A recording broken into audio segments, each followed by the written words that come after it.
سلام تخطط زناي channel كم يتخون أبدون لهم يحزي قريب زلوا فليز بلا مدى بيخون نسود ما أبشان شعت 273 بإرتراوين الناس أن تاب سمين أمريكا زبحر زنبرة محبر ويودابه استتصحف من الأختنا بإرتراوين الناس أن أب أوروبا زنبرة محبر يخون سلم تايو زناي كن محمسان كتان عمد زنبرة من الأختي حجة أقدر سزخون زبل حطوخ مثلنا نبري مثلني هو أنا بحكي كحتت زلوا مهني حطو مخان دم ردي أنا أبزخ أربو لزدور خلو مخنيات كن تايو ناسنا شو عزنا برا من أسي كلتي زنبرة حجراونات حبو نقالس منفس جግንነት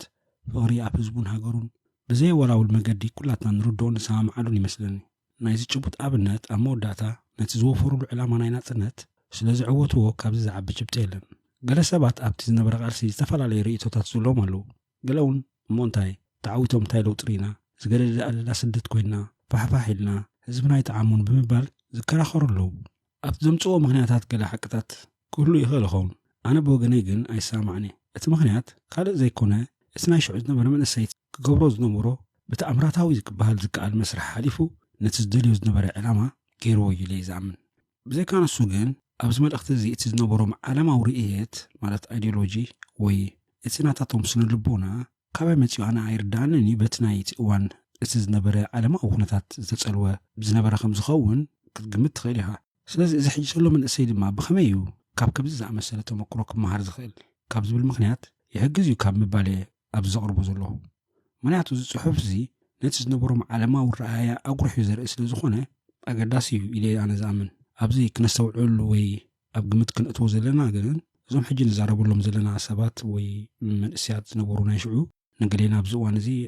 ኣቦታትና ንገሌና ድማ ኣቦሓጎታትና እዮም ኮይኖም ዘለዉ ማለት እዩ እቲ ናታቶም ተመክሮ ወይ ዝነበሮም ርድኢት ምፍላጥ ግን ነዚ ሕጂ ዘሎ መንእሰይ ሓጋዝ እዩ እሞ ናብቲ ፅሑፍ ከብለኩም እየ ሰናይ ምክታብ ቅድሚኡ ግን እዚ ሳብስክራይብ ግበሩ ናይ ምባል መዘኻኸሪ ፅቡቅ ውፅኢት ይርአየሉ ስለ ዘለኹ ንምዝኽኻር ኣብዚ ቻነል ዝቐርብ መደባት ካብቶም ዝዕዘብዎ እቶም 87 ሚእታዊት ሳብስክራይብ ዘይገበሩ እዮም ማለት ብውሕዱ ቁሩብ 50 ወይ 40 ቢሉ እንተዝኸውን ድሓን ምኾነ 87 ሚእታዊት ብ13 ሚእታዊት ግን ቁሩብ ወላ ፍትሓዊ ንምዃን ዝኣክል ሳብስክራይብ እንተገበርኩም ጽቡቕ እዩ ብዓብዩ ላይክ ኮመንት ሼር እንተጌርኩም ድማ ዝበለፀ እዩ እቲ ናይ ዩቲዩብ ኣልጎሪዝም ማለት እቲ ናይ ዩቲዩብ ማሽን ከመይ እዩ ዝሰምዕኖ እንድሕር ዳ ከምኡ ብዙሕ ኣለዎ ሞር ዕድል ኣለዎ ማለት እዩ ናብቲ ኣርስትና ንኸይድ እቲ ናታቶም ኣድራሻ ማለት ኤርትራውያን ናጽነት ኣብ ሰሜን ኣሜሪካ ኣብ ቦስተን ማሳቹሴትስ ሕቡራት መንግስታት ኣሜሪካ እዩ ነይሩ 25 ነሓሰ 1973 መልእኽቲ ንኤርትራውያን ናጽነት ኣብ ኣውሮፓ እዩ ዝብል ትርእስቲ ክቡር ብጻይ ኣቦ እምበር ዝኸበርኩም ናጽነታውያን ብጾት ካብ ኩላ ቀዲምና ኣብ ዝራብዓይ ጉባኤ ናይ ኤርትራውያን ናጽነት ኣብ ኣውሮፓ ተኻፈልቲ ምእንቲ ክንከውን ንማሕበርና ዕድመ ብምልኣኽኩም ብስም ኩሎም ኣባላት ኤርትራውያን ናጽነት ኣብ ሰሜን ኣሜሪካ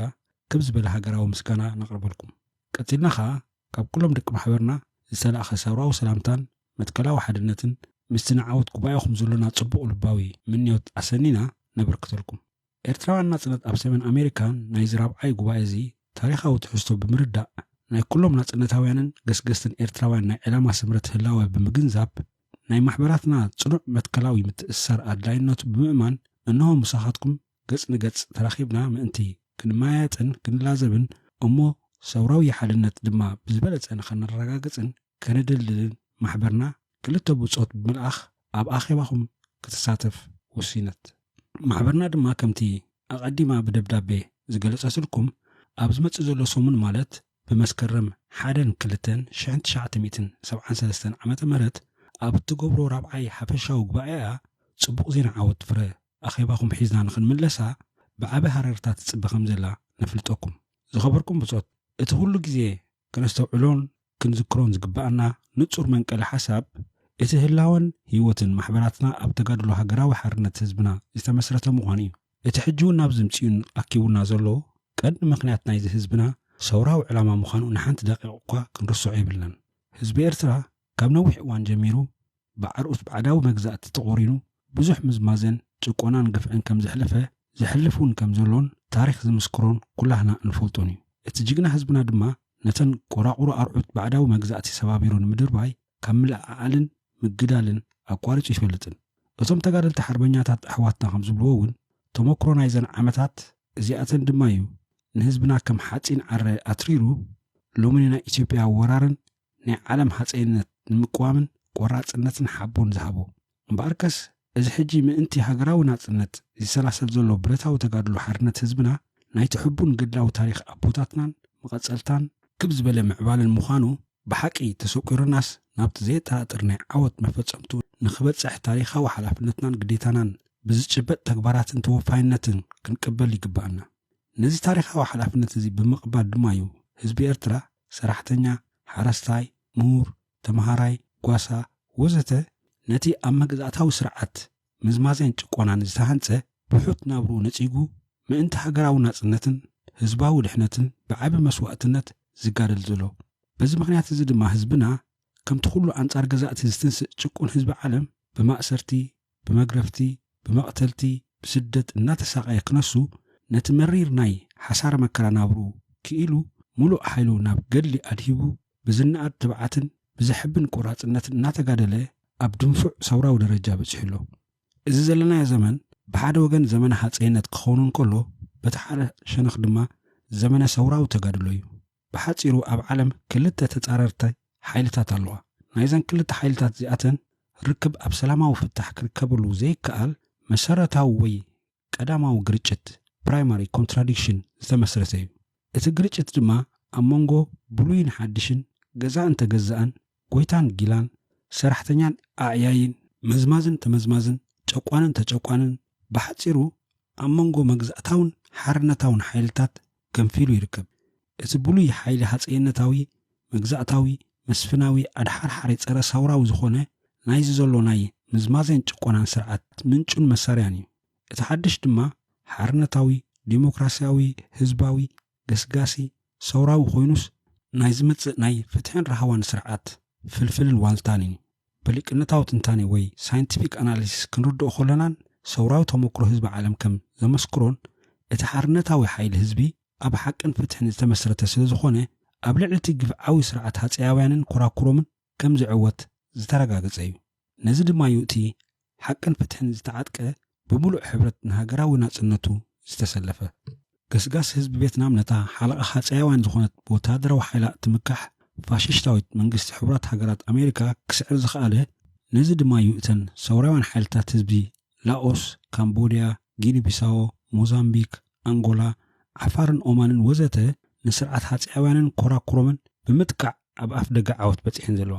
ተጋድሎ ሓርነት ህዝቢ ኤርትራ ድማ ሓደ ገስጋሲ ኣካል ናይ ሰውራ ዓለም ስለ ዝኾነ ነቲ ንሃገርና ቆሪኑ ዝገዝእ ንባህርያዊ ሃብታ ዓጥዒቱ ዝዘምት ንህዝብና ጸሚዱ ዝምዝምዝ ንመሰሉን ባህሉን ጸቒጡ ዝግህስ ዘሎ መግዛእታዊ ውድብ ሃፀያውያንን መስፍናውያንን ሰዓብቶምን ደምሲሱ ኣብቲ ዝፈረሰ ዑናታቶም ሓዳስ ኤርትራ መስሪቱ ከም ዘማዕብል ሙሉእ ሰውራዊ እምንተውለና። ስለዚ እዚ ናጽነታዊ ኣኼባ ኤርትራውያን እዚ ነቲ ተደሪኹና ዘሎ ሓቦኛ መንፈስን ውዕውዕ ሰውራዊ እምነትን ናብ ዝጭበጥ ገድላዊ መጋብር ዘብጽሕን ምስ ህዝብና ኣሕቢሩ ዘሰልፍን መደባትን ሕንጻጻትን እንኽተለሉ ክኸውን ንትምነ። ኣብዚ እዋን እዚ ንሕና ሃገራዊ ትሕዝቶ፣ ሰውራዊ ሕንጻጽ፣ ገስጋሲ ዕላማ፣ ብሩህ ኣቕዋም፣ ግድነት መሓዛን ኣለና። ኣሽንኳይዶ ኣብ ዓዱና ብዘሎ እሞ ብምውሳን ዕድል ህዝብና ዝተላዕለሲ ኣብ መንጎ ዝኾነ ይኹን ህዝቢ ዓለም ብዝግበር ደርባዊ ተጋድሎ እኳ ኩሉ ግዜ ነቲ መዝማዝን ጨቋንን ደርቢ ብምቅዋም ነቲ ፍትሓዊ ሓይሊ ጭቁን ህዝቢ ምድጋፍ ብጣዕሚ ከቢድ ዝኾነ ገስጋሲ ሓላፍነት ኣለና። በቲ ኣብ መንጎ ዓመፀኛን ብዱልን ወገናት ሕብረተሰብ ዝፍጠር ግርጭትን ዝካየድ ቃልስን መንጎኛ ወይ ገለልተኛ ኮንካ ኣማዕዲኻ ምጥማት ግን ተበላፂ ምዃንን ነቲ ግፍዐኛ ወገን ምሕጋዝን እዩ። ናይ ሰውራ ኤርትራ መሰረታዊ ግርጭት እቲ ኣብ መንጎ ሓርነታዊ ህዝብናን ብሃፀያውያንን ጨናውያንን ዝተዓቕበ መግዛእቲ መሳፍንቲ ሽዋን ዘሎ እዩ። ነዚ ሓቀኛ መሰረት ህዝባዊ ሰውራ ብምዝንጋዕ ኮነ ብምንጻቅ ኣብ ክንዲ ነቲ ኣብ መንጎ ተጋደልቲ ዝፍጠር ካልኣዊ ግርጭታት ብሰላማውን ዴሞክራሲያውን ዝኾነ መንገድታት ንምፍታሕ እሞ ዝለዓለ ገስጋሲ ሓድነት ንምፍጣር ምጽዓር ነቲ ካልኣዊ ግርጭታት ናብ ቀዳማዊ ለዊጥካ ብመርሕነት ስም ፋሽስታዊ ብይን ብምሕላፍ ንህዝብን ተጋደልትን መቕታልን ምሕራድን ምጅማር ኣሽንኳይ ብኤርትራውያንሲ ብኹሉ ዴሞክራሲያውን ገስጋስን ህዝቢ ዓለም ብጥብቂ ክንጸግን ብስምረት ክኾነንን ይግባእ። ጸላእትን ተጻረርትን ሰውራ ኤርትራ ብዙሓትን ንግዚኡ ሓያላትን ብምዃኖም ገዲ ኤርትራ ንኹሎም ጸረ መግዛእትን ጸረ ሓፀይነትን ዘበሉ ኤርትራውያን ኣሕቢሩ ዘሰልፍ ስሙር ሃገራዊ ግንባር ናሽናል ዩናይትድ ፍሮንት ከም ዘድልዮን ንኣምን። እዚ ስሙር ሃገራዊ ግንባር እዚ ከዓ ኣጸቢቑ ክግስግስን ኣብ መፈጸምቲ እውን ሙሉእ ዓወት ክጓናጸፍን ዝኽእል ናይ ሰራሕተኛ ደርቢ ርእይቶ ዓለም ወርኪንግ ክላስ ኣይዲዮሎጂ ምስ ዝኽተልን ብናይ ሰራሕተኛታት ሰልፊ ፕሮሌታርያት ፓርቲ ምስ ዝምራሕን ጥራይ እዩ። ህዝባዊ ሓይልታት ሓርነት ኤርትራ ናይ ህዝብና ሰውራ ሓቀኛ ፊተውራር እዩ። ክሳብ ሕጂ ዘለዎ ናይ ህዝባዊ ገድሊ መሪሕነት ተመክሮ ሓንፂፁ ዝኽተሎ ዘሎ ሰውራዊ መስመር ንህዝቢ ኤርትራ ዘሕድረሉ ዘሎ ገድላዊ ሓቦን ምንቕቓሕን ንናይ ሰውራዊ መሪሕነት ክእለቱ ብቕዓት መሰኻክር እዩ። ነዚ መሰረት ብምግባር ድማ እዩ ንሓድነት ህዝቢ ኤርትራን ንውድቀት ሃፀያውያንን መስፍናውያንን ኮራኩሮምን ዘድሊ ዘበለ ኣብ ሙሉእ ዓለም ዘሎ ገስጋስን ዴሞክራሲያውን ሰብ ኮነ ውድብ ማለት ኦርጋናይዜሽን ሰልፊ ኮነ ሃገር ብምሉእ ሕልኑ ሓይሉን ህዝባዊ ሓይልታት ሓርነት ኤርትራ ኤሪትሪያ ፒፕልስ ሊበሬሽን ፎርስስ ኢፒኤልኤፍ ክድግፍ ዝግባእ። ንሕና ኸ ህዝባዊ ሓይልታት ሓርነት ኤርትራ ክድግፍ ኣለዎ ክንብል ከሎና እንታይ ማለትና እዩ? ሓቂ እዚ ድጋፍ እዚ ብዙሕ መልክዕ ክህልዎ ይኽእል እዩ። ንኣብነት ገንዘብ እናዋፃእካ ንገድሊ ምልኣኽ፣ ሓደ ኣቑሑት ምስዳድ፣ ንገዲ ህዝብና ምስ ገስገስቲ ውድባትን ህዝብታትን ዓለም ምፍላጥ ወዘተ። ሽዑካ ከምዚ ዝኣመሰለ ሓገዛት ምውፋይ ኣዝዩ ኣድላይን ጠቓምን እንተኾነ እቲ ቀንዲ ንሰውራዊ ተጋድሎ ህዝብና ክንገብሮን ከነወፍዮን ዝግባአና ሓገዝሲ ናይ ርእስና መንነት ፈሊጥና ብሩህ ፖለቲካዊ ኣቕዋም ሓንፂፅና ብዛዕባ እቲ መሰረታዊ ዕላማ ሰውራ ኤርትራ ብቑዕን ጽኑዕን መረዳእታ ምድላብ እዩ። ከምዚ ክንብል እንከሎና ድማ ብውሕዱ ነዘን ዝስዕባ ሕቶታት ኣብ ቁኑዕ ትንታኔ ዝተመስረተ ብሩህን ንጹርን መልስታት ንምሃብ ዘብቅዕ ሊቅነታዊ ርእይቶ ዓለም ክህልወና ኣለዎ። ሓደ ኤርትራዊ ዝገብረና እንታይ እዩ? ክልተ ብሰውራ እንታይ ዓይነት ኤርትራ ክንሃንጽ ኢና ንደሊ? ሳልሳይ ኣየኖት ሓይልታት እዮም ኣብ ውሽጢ ኮነ ካብ ወጻኢ ንሰውራ ኤርትራ ዝድግፉ? ኣየኖት ሓይልታት እዮም ከ ካብ ዓዲ ኮነ ካብ ደገ ንሰውራ ኤርትራ ዝጸረሩ? እንታይ ዓይነት ብልሓታት ከ ይጥቀሙ? ሊቅነታዊ ርእይቶ ዓለም ንምድላብ ፖለቲካዊ ትምህርቲ የድሊ። ሰውራዊ ተመክሮ ህዝቢ ዓለም ከም ዝምህረና ብረታዊ ተጋድሎ ናይ ሓደ ህዝቢ ናይቲ ፖለቲካዊ ገድሉ መቐጸልታ እዩ። ብረታዊ ተጋድሎን ፖለቲካዊ ቃልስን ክፈላለያ ብፍጹም ኣይከላንየን። ክልትኤን ናይ ሓንቲ ምልእቲ ኣካል ዝተኣሳሰራ መሓውር ክኾና እንከለዋ እቲ ፖለቲካዊ ገድሊ ናይቲ ብረታዊ ተጋድሎ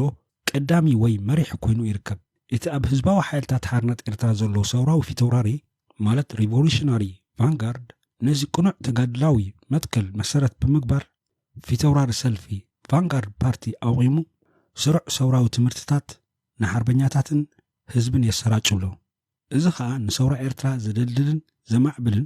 ንኹሎም ገስገስቲ ኤርትራውያን መትከላዊ ሓድነት ዝፈጥርን ንሰውራ ኤርትራ ምስ ሰውራዊ ተጋድሎታት ህዝቢ ዓለም ዝጠምርን ዓብ ስጉምቲ እዩ። ማሕበር ኤርትራውያን ናጽነት ኣብ ሰሜን ኣሜሪካ ድማ ነዚ ተረዲኣ ፖለቲካዊ ትምህርቲ ንምድላብ ብምሉእ ሓይላት ትጽዕር ኣላ። ልክዕ እዩ ማሕበርና ኣካቢት ውድብ ማስ ኦርጋናይዜሽን ብምዃና ውሳኔታታ ኣብ ሓፈሻዊ ዲሞክራሲያ ማለት ማስ ዲሞክራሲ ዝተመስረተ እዩ። ከምዚ ክኸውን እንከሎ ድማ ነቲ ኣብ መንጎ ኣባላት ዝፍጠር ቅርሕንቲ ኮነ ግርጭት ብመሳርያ ናይ ግሁድ ንርእስኻ ምውቃስን ምውቕቓስን ማለት ሰልፍ ክሪቲሲዝም ኣን ክሪቲሲዝም እናተጠቕመት ንሓድነታ ትሕሉ። ሓንቲ ኣካቢት ውድብ ናይ ኣተሓሳስባ ስምረትን ናይ ርእይቶ ዓለም ሓድነትን ግድነት ክህልዋ ኣይክእልን እዩ። ኣብ መንጎቶም ደቂ ማሕበር ዝተፈላለየ ፖለቲካዊ ንቕሓት ስለ ዘሎ ናይ ኣረኣየ ዓለም ፍልልይ ግድነት ኣለዎ። እዚ ፍልልይ እዚ ግን ብትጉህ ናይ ሓባር መጽናዕቲ እናተዳኸመ ንግዚኡ ብመትከላዊ ትሕዝቶን ብዲሞክራሲያዊ ኣገባብን ፍታሕ ክናደየሉ ከሎ ነታ ማሕበር የደልላ፣ የበርታዓ፣ የማዕብላ እምበር ከሰናኸላ፣ ከድክማ ወይ ከላሕልሓ ኣይክእልኒ ኣይግብኦን እውን። ኣብ መንጎና ሰውራሕ ሓድነት ክፍጠር ዝኽእል እቲ ተጊህና ክነጽንዖ ዝግብኣና ፖለቲካዊ ትምህርቲ ጻማኡ ኣፍሪዩስ ናይ ሓባር መሰረት ዝኸውን ንጹርን ጽኑዕን ሊቅነታዊ ርእይቶ ዓለም ኣተሓሳስባን ኣረኣያን ንኽንቀስም ምስ ዘኽእለና ጥራይ እዩ። እዚ ሓድነት እዚ ኣብቲ ኣብ ደም ተኣሊኹ ዘሎ ካብ ኩሉ ዝለዓለ መስዋዕትነት ዝሓትት ግድላዊ ኩነታት ህዝብና ቀኒዕና ክንስለፈሉ እንኽእል ደረጃ ዘብፅሓና ዝተፈተነ መሳርያ ድሕነት ናይ ህዝቢ እዩ። ዓወት ንራብዓይ ጉባኤ ኤርትራውያን ናጽነት ኣብ ኤውሮጳ፣ ዓወት ንሰውራ ኤርትራ፣ ዕድመ ንተጋደልቲ ህዝባዊ ሓይልታት ሓርነት ኤርትራ፣ ውድቀት ንመግዛእታውያን ሃፀያውያን ጽዮናውያንን ኮራኹሮምን። ዓወት ወይ ሞት ህዝቢ ኤርትራ ክዕወት እዩ። ኣካየድቲ ሽማግለ ማሕበር ኤርትራውያን ናጽነት ኣብ ሰሜን ኣሜሪካ። ነዚ ዝመስል ነይሩ እቲ ዝለኣኽዎ ናብቶም ናይ ኣብ ኤውሮጳ ዝነበሩ ብጾቶም ማለት እዩ። ብጣዕሚ ማለት ኣዝዩ ብዙሕ እንድሕር ደኣ ተንቲንካዮ ሕጂ እዚ 73 እዩ ዝኸውን ዘሎ እዚ ክፅሓፍ ኩሉ ሕጂ ብዛዕባ እቲ ኣብ ስነ ሓሳብ ፍልሊ ገለ ኢሎም ኣብ ዘልዕልወሉ ዝነበሩ ሕጂ ብዛዕባ እቲ ናይ 72 ኣብ መንካዕ ገለ ተባሂሉ ኣብ ሜዳ ዝነበረ መዓት ምትርራም ንዑታት ኣብ ግምት ብምእታው እዩ ዚታት ተፃሒፉ ዘሎ ስለዚ ክትሰምዖ ክትንትኖስ ፅቡቅ እዩ ባህላ እዞም ዝበልኮ እዚ ነይሩ ኣብ ቀፃሊ ቻው